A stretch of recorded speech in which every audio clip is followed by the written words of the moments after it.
চুলা বন্ধ, ব্যবসা বন্ধ।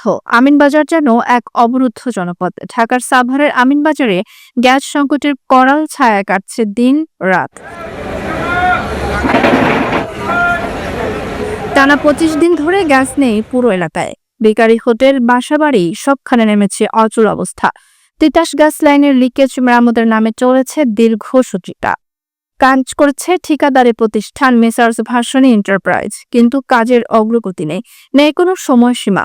বরং সাংবাদিকদের প্রশ্ন শুনে চটে যান ঠিকাদার নিজেই। প্রোপ্রাইটার আলী আহাদ ভাসানী সাংবাদিকদের জানান, আপনাদের সাথে কথা বলার সময় নেই।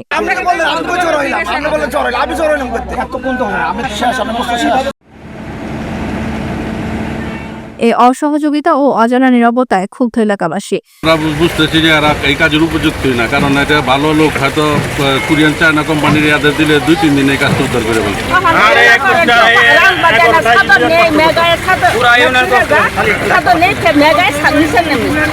আপনারা কি চাচ্ছেন এখন?